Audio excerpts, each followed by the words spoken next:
and welcome to Overtime Hockey Talk. My name is Mark Paul. My co-host is Justin Baker, who is joining me via Skype as we tackle our first top 10 list of the offseason. You know that it is officially the best time of year when Overtime Hockey Talk is dropping top 10s. Hi, Justin.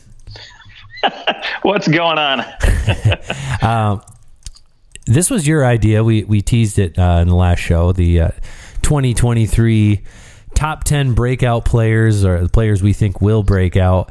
And before we jump into this year's list, I thought that it would be fun to see how I pulled up my list from last year. I don't know if you were able to find yours, but I got mine. You have yours. Okay. Mine, I think I took the easy way out and I didn't actually rank them, but I have a few on here that I feel real good about, and I have a few on here that I laughed about.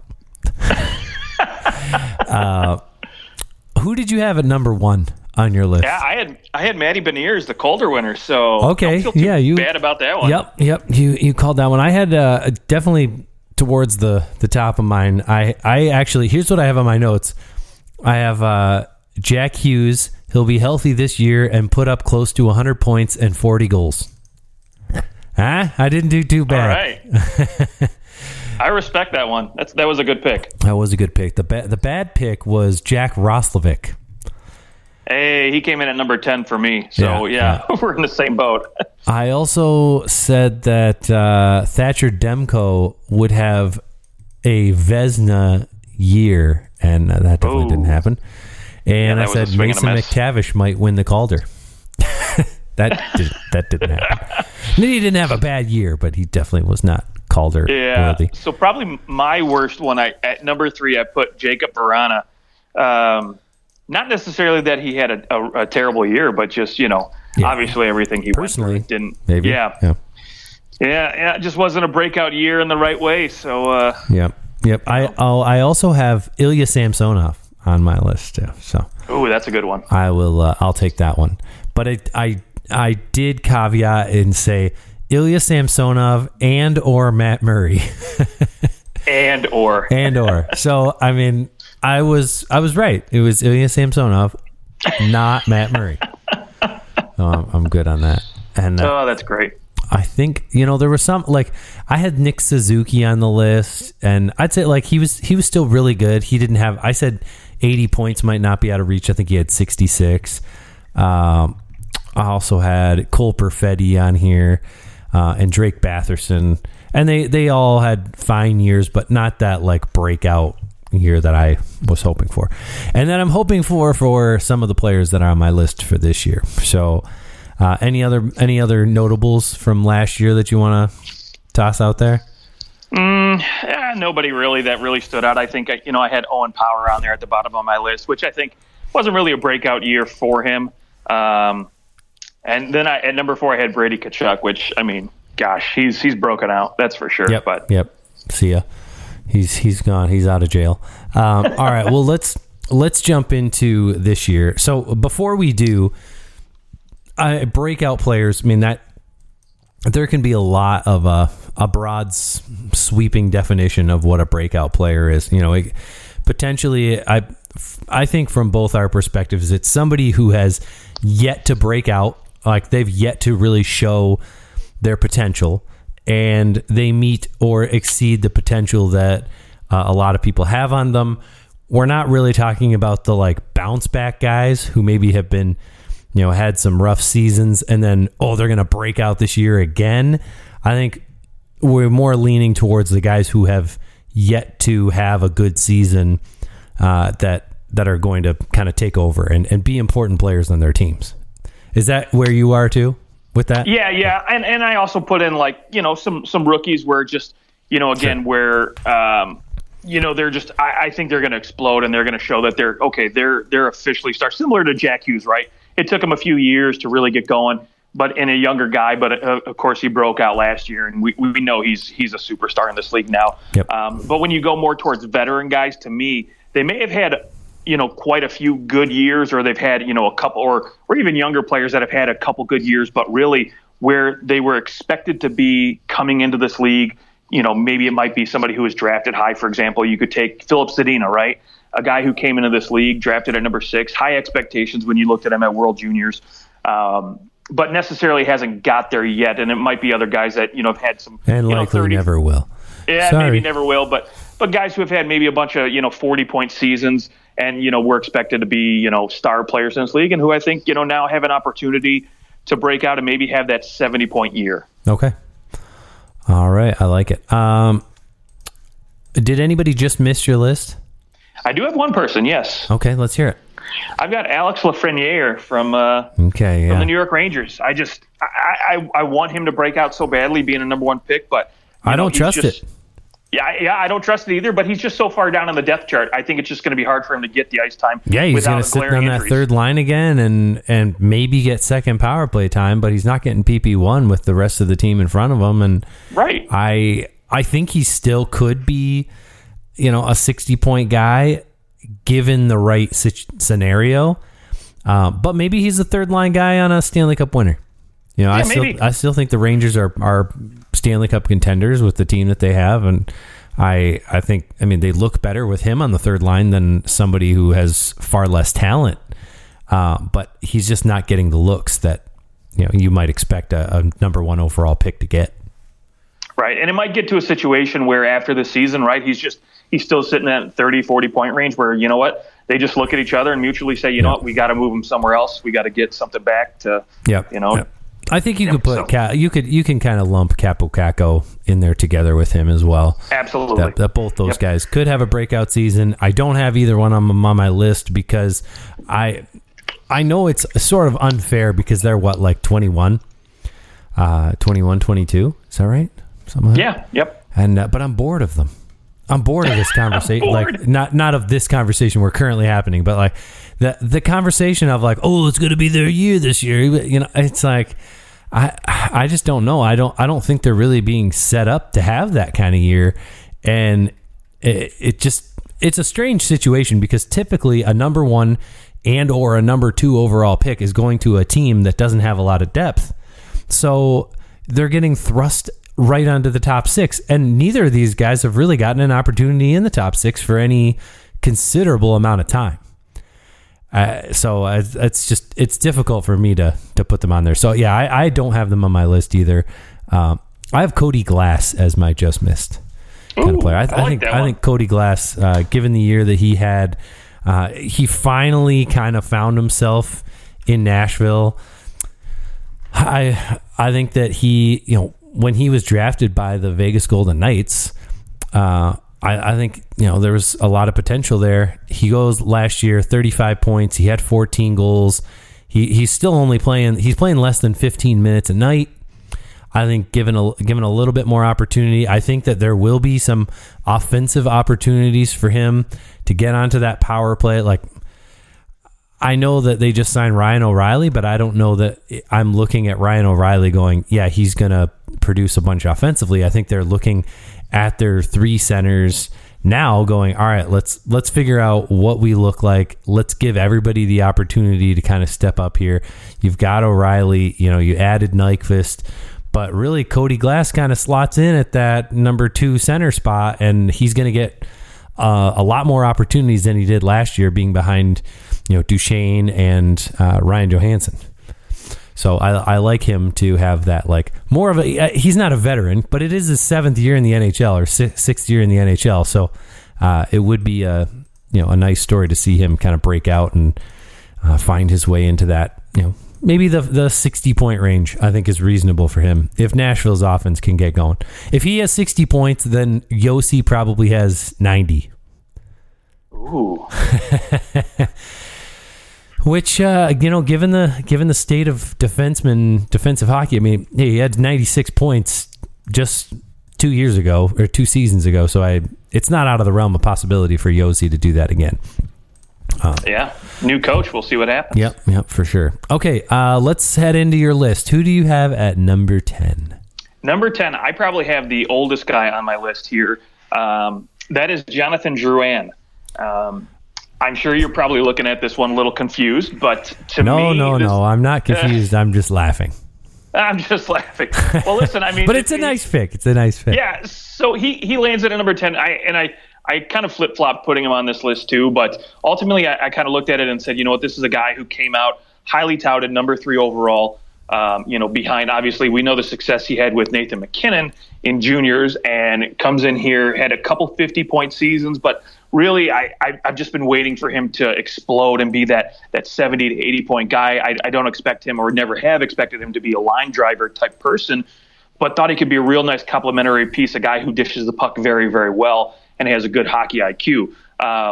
And clearly, his possession numbers have always been pretty good. His Corsi numbers have always been on the plus, on the right side of 50%. And he's, it shows because he's about 65-35 offense to defensive zone starts.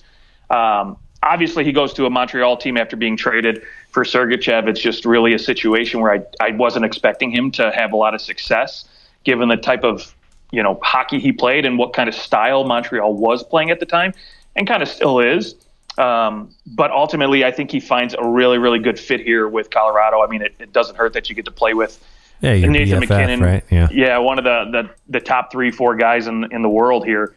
It's going to be interesting. And if anybody's, destined, if he doesn't have, if he gets to play 5-on-5 and some power play time with McKinnon on that top power play unit and first line there on his wing, man, if he doesn't put up at least 65, 70 points, it's going to be disappointing. But in the last 163 games since 1920, he has put up a whopping 17 goals. That's basically 1 in 10. About a goal in every 10 games, so it's about an 8-goal season.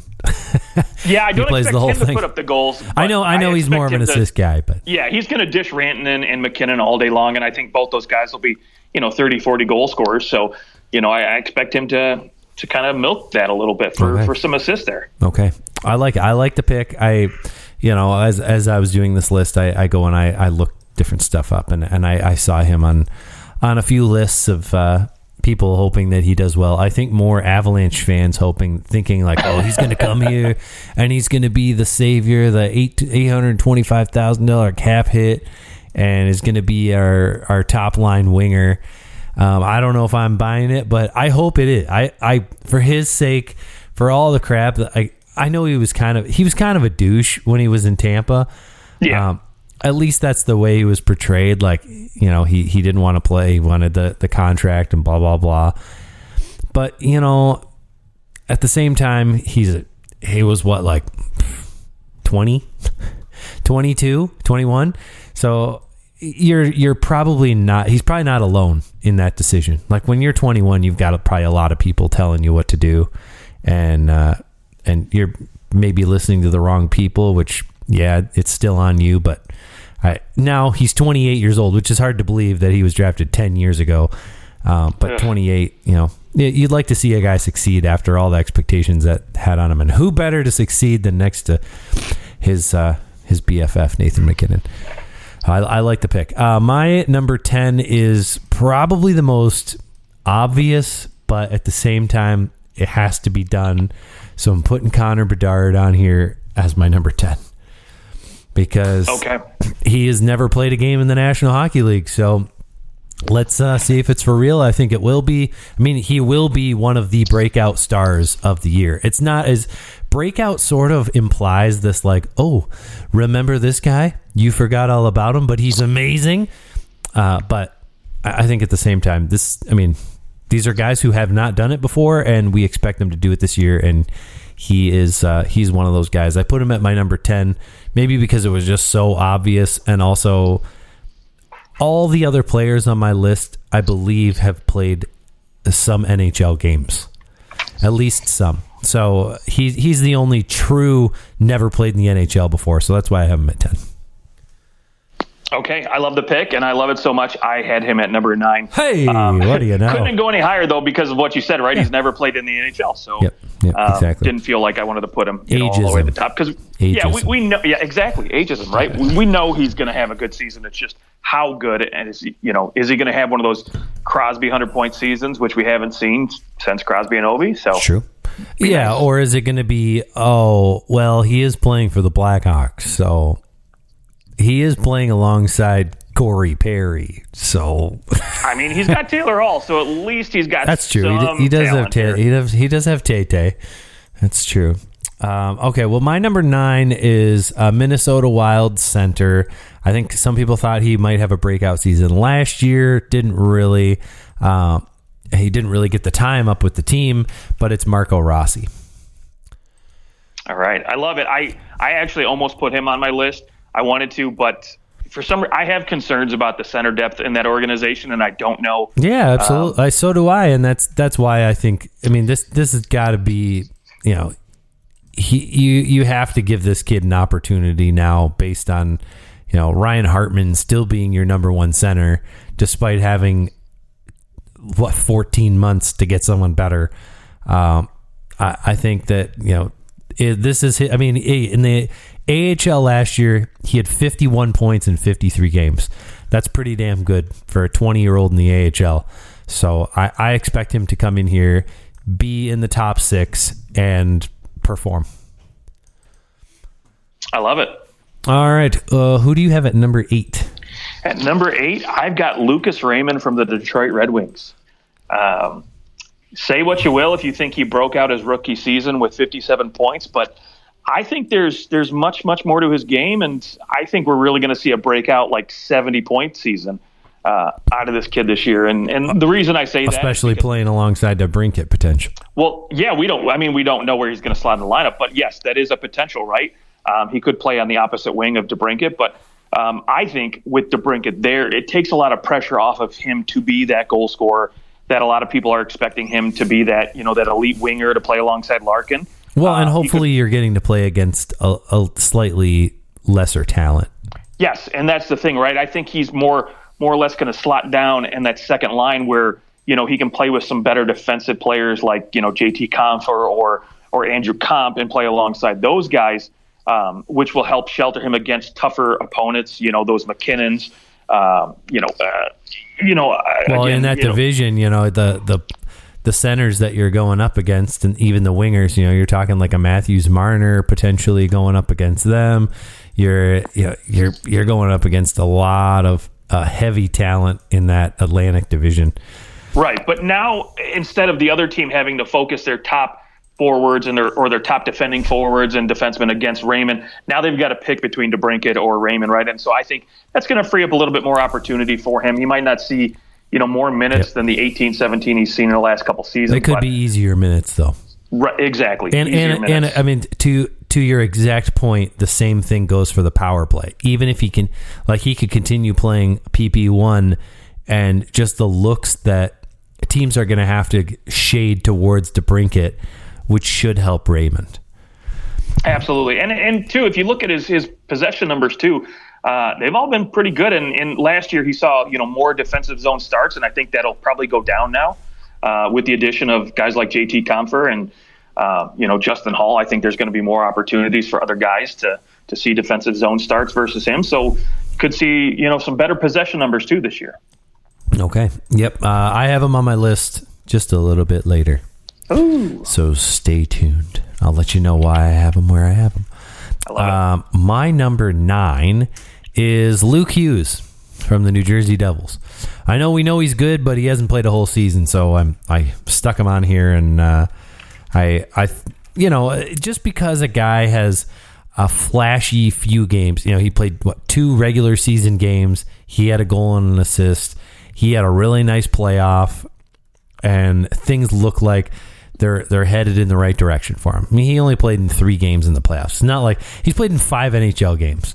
It's not like he's played in a full season and we saw what he had.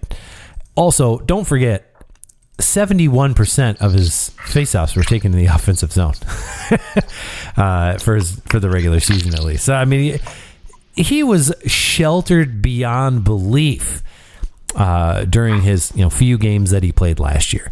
But I do expect Luke Hughes now, especially with New Jersey, the shedding of a few defensemen that they had, and I think now he's just primed to step in, be in their top 4, and get some serious opportunities. So I love Luke Hughes to break out this year. Yeah, I agree with you so much that he's on my list, but just in a different A spot. little bit higher. All right. Who do you have at number 7? At number 7, I've got Devin Levi from the Buffalo Sabres, the only goaltender to make my list. He was the only goaltender to make my list as well. He's my number 5, so we're pretty close there. I love it. Yeah. Yeah, I mean, obviously, right, so we've got, Pekka Luukkonen on this Sabres team playing goal, but I think with the departure of Craig Anderson, right, Levi came in and he looked much, much better than the rest of the goaltending rotation they had there in Buffalo, and I think he'll probably be splitting minutes, but I think at some point during the year, someone's got to pull away. And I think, again, if Levi wants to grab the bull by the horns, he has the opportunity to do so. Still relatively young at 21 and not a lot of NHL experience, but I think what we saw out of him last year, he looked much, much better than all the other options they had. And now with the addition of some better defensemen on that back end now, I think that's going to bode well for this goaltending, whether, again, it's Levi or Luukkonen, but I think Levi is going to be leaned on a little bit more heavily, especially knowing, usually, they like to go with the younger guy, and he's looked at as being the goaltender of the future there. So yep. I think they'll give him the opportunity. Yep, I agree. 7th round pick by the Florida Panthers may end up being the starting goalie for the Buffalo Sabres. Pretty impressive. That's a good pick. That is a great pick, even though they gave up on him. I love Devin Levi. I think for sure, as far as goaltenders go, there's always going to be goalies that break out because, frankly, it's difficult to follow that position from a outside of the top 2 guys on each team, which, we're pretty familiar with the 60-ish goalies in the NHL that play on a regular basis. And then you start to get deep down into teams' roster sometimes. And it's just hard to, it's hard to know who's coming at that goaltending position because they don't play a lot of games sometimes. So I think when it comes to that goaltending position, though, I mean, Devin Levi's the one guy I look at and go, he's going to get the opportunity and he's going to be on a pretty good team. So I think he's definitely due to break out. He was my number 5. So I'm putting my faith in you, Devin. Let's do it. Love it. My number 7 is Evan Bouchard of the Edmonton Oilers. Obviously, he had a really nice playoff. He had a good year last year, 40 points in the 82 games. But I think this is where he really takes over. He had 17 points in 12 games in the playoffs. He was playing 23 minutes a night. And I think he's going to get every opportunity to be this team's number 1 defenseman. I say move over to the rest of that team. Especially after Tyson Barrie left, I think that really opened the floodgates for him. And Matthias Ekholm being there, I think, just allowed for him to have a little bit more space. So I think move over Darnell Nurse. Your new number 1 defenseman is going to be Evan Bouchard. Assuming they sign him. Right. Well, that's the big question. Or somebody drops that. But I don't care. It doesn't matter if it's in Edmonton or somewhere else. If they'll get it done. But they have $5 million in cap space, so they're okay. But yeah, I don't think that he's going to sign for $5 million. So I agree with you when you talk about opportunity, right? And a lot of times guys like that thrive when they find the right defensive partner. And you mentioned, what's his face coming over from Nashville there. Matthias Ekholm, yeah. That's like finding, that Chris Tanev to Quinn Hughes situation, right? I mean, it burst him out into the scenes. Everybody's like, okay, Quinn Hughes is a legit threat now. He's a number 1 defenseman because he was, paired with Chris Tanev, and it complemented him so well. And we've kind of seen what happened when he left. Chris Tanev went to and with a younger guy, sometimes you need that extra blanket of security. But now Quinn Hughes, obviously great player, and is only going to continue getting better. Doesn't need Chris Tanev anymore, but for those early seasons, he was just a game changer for him. And I think taught him a lot about how to play the defensive game, which I think Ekholm and Bouchard, there's that chance too. I love it. Do you have Bouchard on your list? I do not actually. No, No, because to me, I thought he broke out last year. Like that to me was him breaking out. So, but I don't disagree with you. I think there's another level to his game. So From a playoff standpoint, I suppose. But he's still 40 points the last 2 seasons in the regular season. I think that we could see an Evan Bouchard 70-point season, maybe more. Okay, yeah, I do think if he does touch those kind of numbers, then I'll tip my cap to you because I don't think it's impossible. And playing with the personnel he has, right. I mean, let's be honest here. If you want to look from a purely offensive standpoint, he's some power play points. He's leaps and bounds above Darnell Nurse, so he'll get the minutes when it comes to those offensive zone starts. Absolutely. All right, who is your number 6?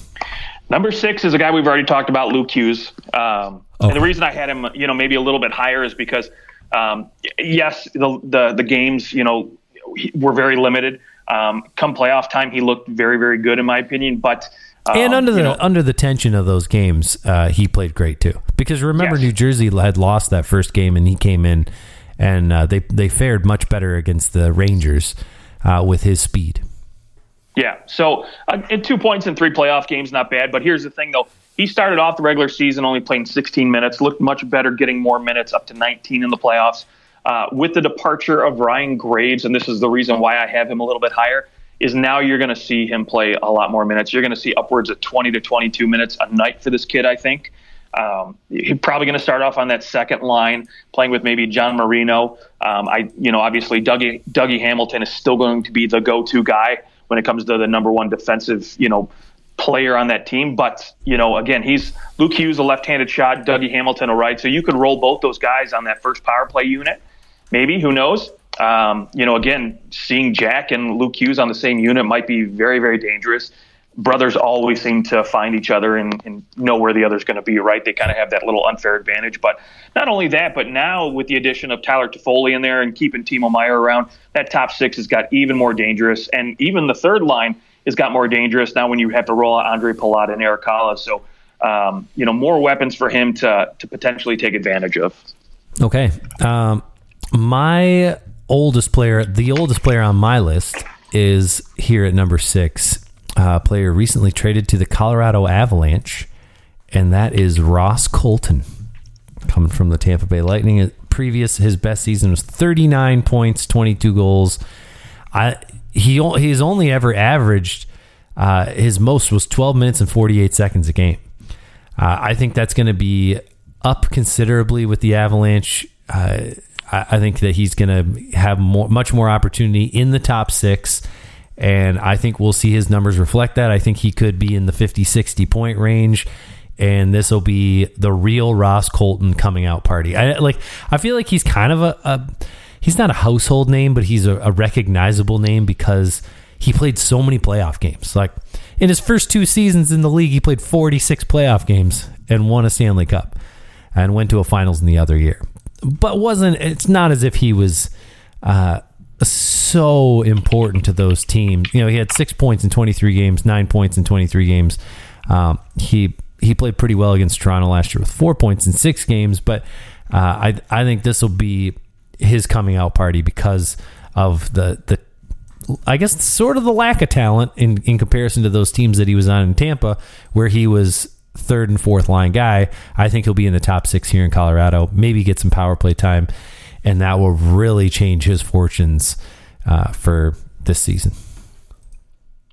All right. Yeah, I don't disagree with you. I think he's going to definitely see a few more minutes. Now, I do wonder with Ryan Johansson there how much that might hamper his ability to see some more offensive zone starts. But I do agree there's another level to this kid here. He's very, very talented on both sides of the puck. So, well, and for all the yes, is he a centerman? Sure, but he didn't really play. He played all over the place.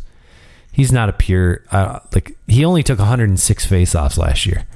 That's not like he was all center all the time. He can play on the left side as well. So sure. I think that's more likely to me in Colorado that either you put, maybe you want Ryan Johansson on the wing. That might be more preferable. So put him on the right side and have Colton play at center. But they've got lots of options there. Who do you have at number 5? I had Devin Levi, so we'll... All right, number 5. I love that. For me at number 5, I've got Pavel Zacha from the Boston Bruins. Wow, that is a name that I feel like has been on every breakout list since 2017. Yeah, I'll agree with you. I've been waiting. He is similar to Alex Lafreniere. Not the fact that they went so high, but just I've been waiting for them to break out, much like Capo Caco, right? I'm just waiting for this guy to get going. I guess I'd say, why don't you feel like he's already had his breakout year if he had 57 points in the 82 games and 21 goals? He had a career high in pretty much every category possible for the Bruins last year. Right, and I think similar to your pick with Evan Bouchard, there's just another level to this guy that I think we're going to see next year. Mostly because, one, we don't know what's going on with Patrice Bergeron and David Krejci. And I mean, at this point, honestly, I'm going to say they're both out. I don't know if you saw it. I don't know if maybe somebody was just, playing a joke on somebody, but I haven't really looked into it. But I did see a picture come across Twitter where it was like a promotional photo that, they had, cameras on the ice and lights and all this stuff. And it was a picture of Brad Marchand with a C on his jersey. Interesting. So I don't know what that means. Not sure if that means Bergeron's coming back. Maybe somebody just, again, Photoshop, how crap is. And I've also seen things that, rumors that Patrice Bergeron is, quote unquote, working out hard in Boston. So who knows? But at this point, I'm assuming at least one of those two guys are not coming back, which is going to, again, lead to more ice time for a guy like Pavel Zacha. And especially with Bergeron being at the age he is and the shape he's in, I think, you're just going to a lot more time for Zacha to play that top line with Pastrnak. I think they both blended very, very well together. And I think, you're going to see a lot more production. You're going to see a lot more ice time for this guy. And so I could potentially see him hitting that 70-point mark this year for the Boston Bruins, which to me would be a breakout year then at this point. If he hits 70, that's a different number. Yeah. Okay, so you had Pavel Zacha. I like that. That's a good play. I did not think to put him on there, but you're right with the fact that maybe he becomes Boston's number one center. It's a possibility that he, maybe he does have that crazy breakout year. And what is Zacha getting paid right now? Not much. He is making $475. So $475. He had 50 points or 57 points last year. If they paid him $475, and his best season up to that point was 36 points, right? So I mean, he definitely has finally met some expectations. Let's see if he can really exceed them. If he puts up 70, then heck yeah, he definitely does. I said my number 5 was Devin Levi. Who is your number 4? At number 4, I've got Matthew Nyes. Okay, he's my number 3, so we're right there. Love it.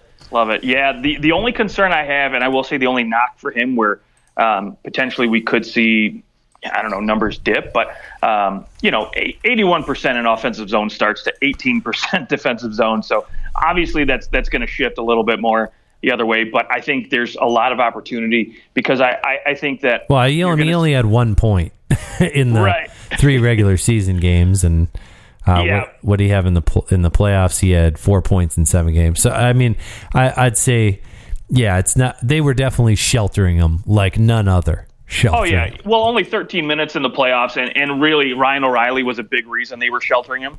Right, you had Bunting, Matthews, Marner on that top line, and so, anyways, but Ryan O'Reilly gone. I think again, you're probably going to see Tyler Bertuzzi in that top 6, obviously with Tavares or with Matthews, but I think that other left wing spot, you're probably going to see Matthew Nyes get in that top 6 because I envision Max Domi probably adding depth scoring on that third pairing, and so you're going to see Matthew Nyes get to play with because they expect him to be a long-term star for this team. Sure. So, so I think they want to put him with some superstars right now. And my guess is they're looking at him thinking like, all right, I mean, it's pretty clear that William Nylander is at least being heavily shopped right now. Like the rumor mill is abound. There is Yeah, it's pretty clear he's likely going to leave. Like, I think at this point we're all going to be pretty surprised if he is on the Leafs without an extension going into the offseason. And you got to look at Matthew Nyes and think like this is who they hope that he can be somewhat of that William Nylander like replacement, or whoever. Sure. If it's not Nylander, then whoever else. If they sign Nylander, or the Tavares replacement, whatever it is. But he's going to be replacing one of those big four players, and that's at least the hope. The hope would be this year is that he can come in, nobody has to get traded, and he can just be good because he's on an entry-level deal for another 2 years, and you can win a freaking cup here. That would be the goal. And then you can trade players later after you win the cup. Matthew Knies, I think, he's poised to be in the Rookie of the Year conversation. I agree. I mean, 50 to 60 points, I think he's more than capable if he plays those top 6 minutes with those kind of players. I think, he could easily chip in a few goals, throw in a few assists here or there. Obviously, I think we've already written in Connor Bedard on a Rookie of the Year ballot. But, if you put up 50 to 60 points as a rookie, you had a really good year. Hey, don't forget, Connor McDavid did not win Rookie of the Year. Very true. Neither did Sidney Crosby. So, who won it the year Sidney Crosby was? Ovechkin. Oh, okay. Wow. That's true. That year was an anomaly. You had 2 draft classes. After the lockout, yeah. 2 draft classes coming in at the same time. What are you going to do? And Ovechkin was way cooler. He was flashy. Yeah, exactly. My number 4 is a Montreal Canadian. Actually, it's funny. I didn't do this on purpose at all, but my number 5 was Buffalo, Devin Levi. My number 4 is Montreal. My number 3 is Matthew Knies of Toronto, and my next 2 are also in the Atlantic Division. So I just have my top 5 is all Atlantic Division players. But my number 4 is the first overall pick last year in Slafkovsky for Montreal. I think he steps in and actually makes a difference and is able to I'll say, if he comes in and he can get 45 points, I'm really pleased with the year that he's going to have. And I think that he might be poised to do something a little more than that too. So, might be the one player on my list that doesn't play in the NHL at all this year, because there is that chance too that they just don't play him. That he maybe comes up a little bit, but he doesn't play out the whole year up with the Canadians, which after last year, that's kind of what they he played 39 games last year for the Canadians, and I think if I remember they had him up and then they sent him down and then they brought him back up again. Well, he got hurt. So and he got hurt. So 10 points in 39 games. I'm thinking that's going to boost way up. He's going to be playing more than 12 minutes a game too. So he's my number 4. All right. Yeah, I was he might be the next Alex Lafreniere. I don't know. Ooh, he could be. Yeah. Right.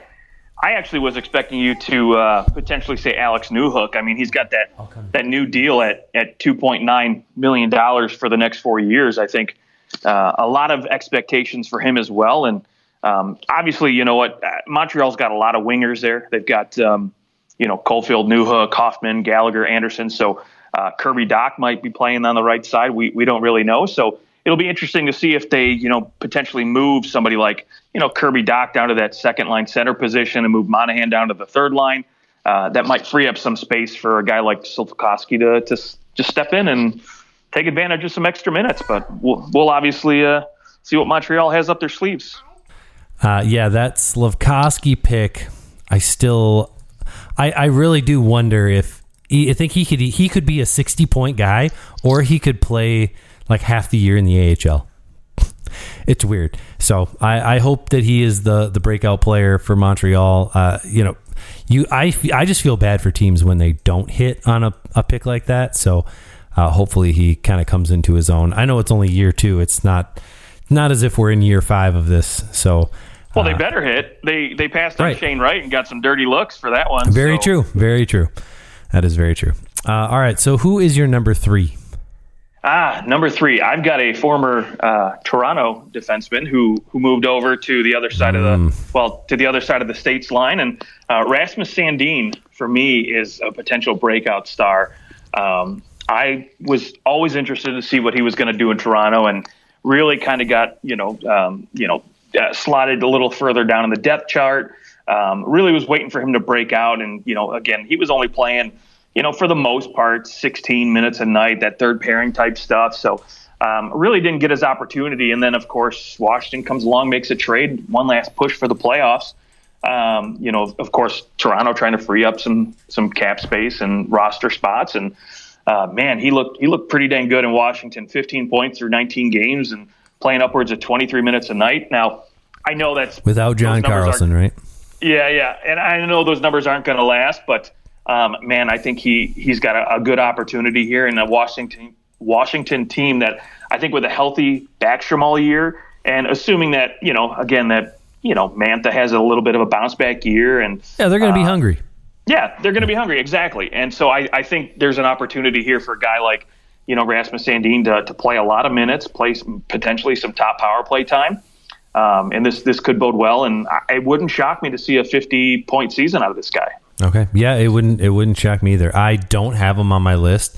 I thought his numbers were inflated because of John Carlson, and I maybe it's just one of those, like, I want my team to win the trade, so I don't really want him to have a breakout year yet. But I always liked him as a defenseman. Always thought that he worked really hard. I mean, even all the way back to Mike Babcock. When he was the head coach in his rookie year, and Babcock was playing him a ton in the preseason. I remember Babcock really liking him, and then it was like, why aren't you playing him?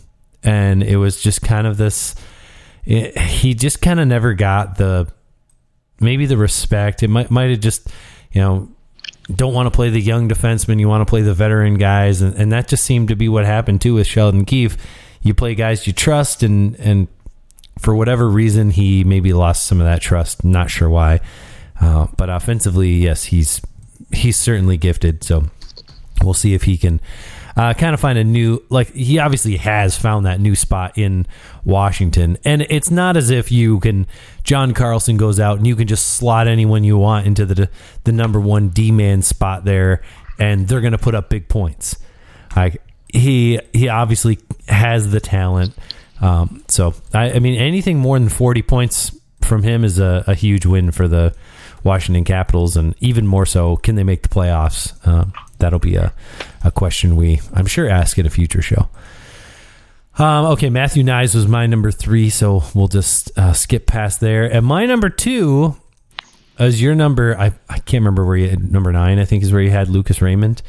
Oh, number 8. I've got Lucas Raymond as my number 2. I think that Lucas Raymond is poised to have a monster year. I think that this is kind of that, like, do it or don't do it kind of year. Like, are you a top line player, or are you just a top 9 guy?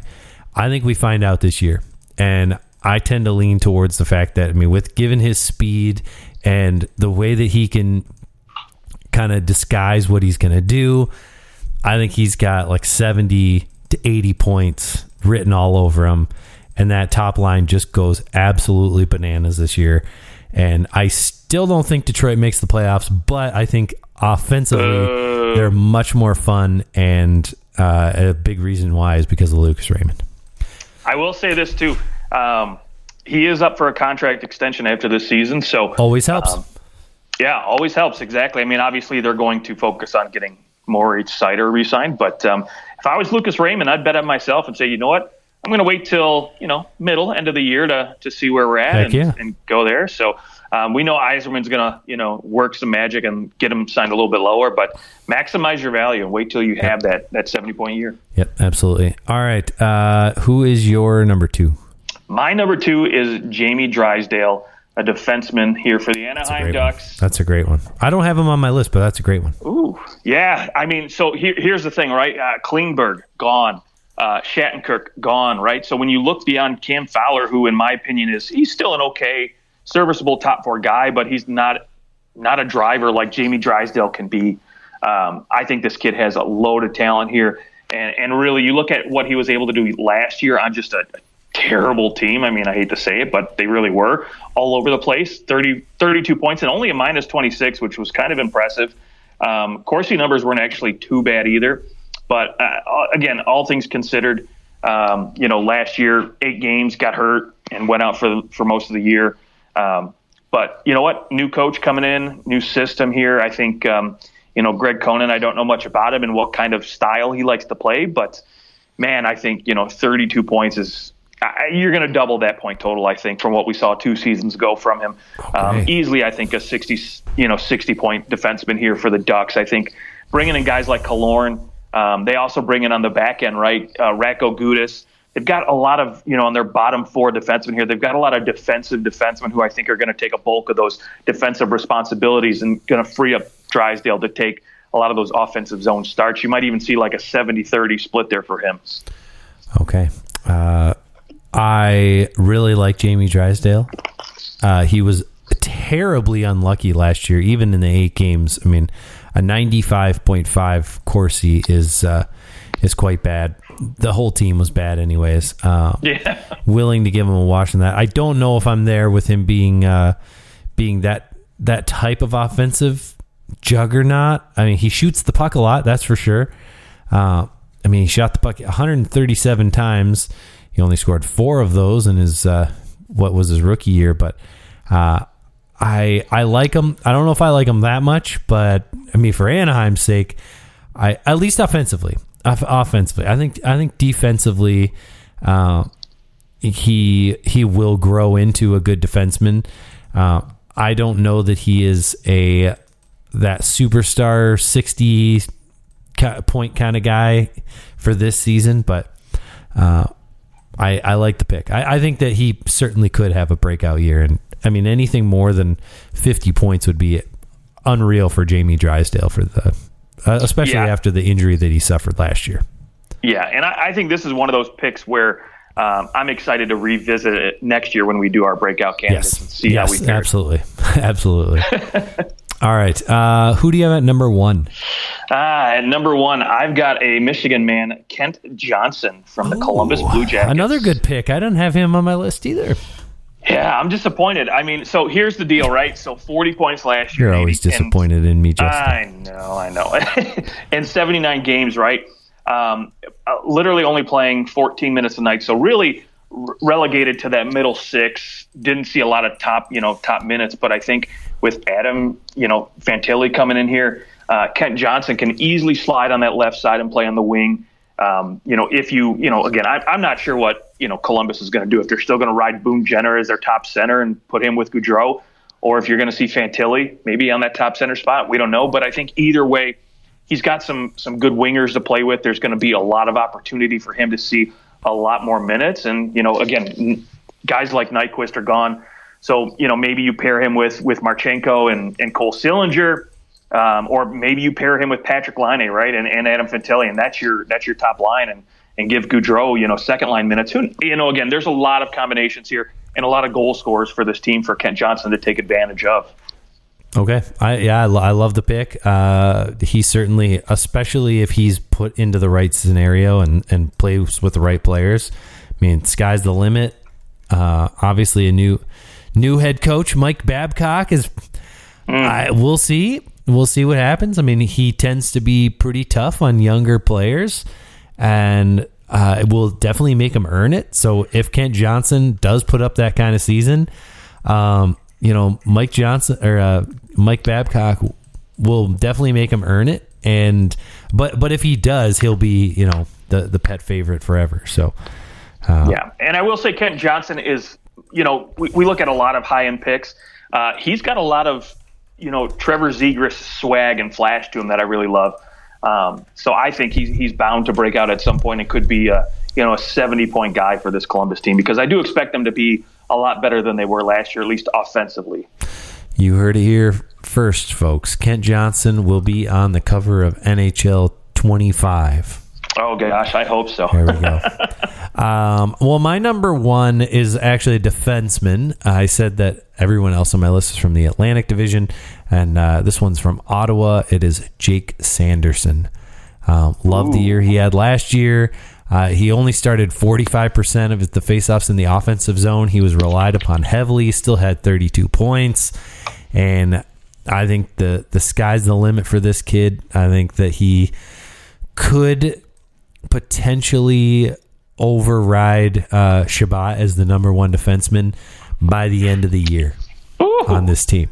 He bold. Is that good. Maybe not from a defensive standpoint yet. He's only 21, but I think that he will be very, very, very good for the Ottawa Senators this year. Yeah, overtaking Shabbat. That's a bold prediction, but I like it. I like the ballsiness of it. But to me, Sanderson is very, very good defenseman, right? But the only reason why I had concerns about putting him on my list, and maybe this is why he might actually do much better than I think, is because Jacob Chychrun there, right? So now you've that's fair. Yeah, that's a good point. Yeah. Jacob Chychrun. Yep. That's somebody you've that got a pecking order, yep. Right? So now he's essentially got to hop two guys here. Not to say that he can't, because again, I agree with you. I think he has all the talent in the world, and 45% of his starts are in the offensive zone. So I think that number for him will go up as well. And again, I think again, Ottawa is another up and coming team, like we talked about with Lucas Raymond in Detroit. They're evolving. They're getting better every single year, and I think hopefully younger guys like Jake Sanderson are the reason they are getting better. And, again, being that fifth overall pick in the 2020 draft. I mean, you look at who went after him, Jamie Drysdale. So I've got him high on my list too. So there we go. Could be the year. There we go. Could be the year of the defenseman. All right, cool. Well, there is our top 10 breakout players for 2023. Our next show will likely be another top 10 list. We haven't discussed what it's going to be. Do you have any thoughts? Do we want to do what you said you had a list, so you have a list of top 10 lists that we should potentially do.